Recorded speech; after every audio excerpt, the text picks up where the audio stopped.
আসসালামু আলাইকুম রহমতুল্লাহি ওবরাকাতু। আমার ভিউয়ার্স, আপনারা সবাই কেমন আছেন? আশা করি ভালো আছেন। এই যে আমার সামনে দেখতেছেন একটা মালটা গাছ। দেখেন মাশাল্লাহ, মাটির থেকে ধরে একবারে মাথা রাখা পর্যন্ত কিন্তু মালটা ধরে আছে। কি পরিমাণের যে মালটা ধরে আছে, এটা আমি আপনাদেরকে কীভাবে বোঝাবো।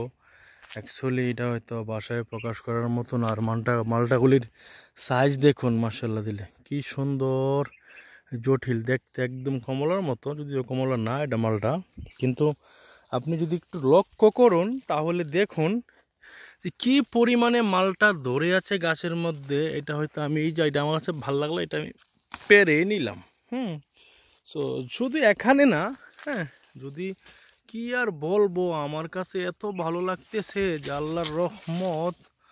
আর এভাবে এত মালটা একটা গাছের মধ্যে ধরতে পারে, সেটা হয়তো আমি কি করে বোঝাবো। দেখেন কি পরিমাণের মালটা, দেখছেন?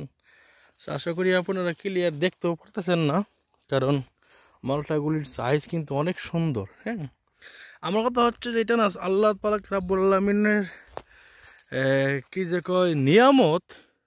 আচ্ছা, এটা আমি পাশে রাখলাম। আমি যদি এই আপনি দেখেন, দুটো পুরো হাফ কেজির উপরে হবে মালটার সাইজ এরকম। এটা হয়তো কেউ না দেখলে বিশ্বাসও করবে না যে এত বড় বড় মালটা হয়। আপনি দেখেন। সো কি আর বলবো। সো অদ্ভুত বিষয় হচ্ছে, আমি গতকালকে এখানে একটা ভিডিও করতে এসেছিলাম। ওটা হচ্ছে এই যে দেখেন। হ্যাঁ, তো অদ্ভুত বিষয়টা হলো এই, এখানে আপনি মালটাগুলি দেখুন। হ্যাঁ, কি বলবো আর কিভাবে যে পড়ে আছে সেটা হয়তো আপনারা দেখলে বুঝতে পারতেছেন। অদ্ভুত বিষয়টা হচ্ছে এই যে একই গাছের মধ্যে এখানে আছে মালটা। এই যে আমি দেখাই মালটাটা, এই যে মালটা, আবার একই গাছের মধ্যে আছে লেমন। আমি যদি একটু ভালো করে গাছটা ঝুলিয়ে আপনাকে দেখাই, এটা কিন্তু লেমন। হ্যাঁ, এই যে এটা কিন্তু একটা লেমন।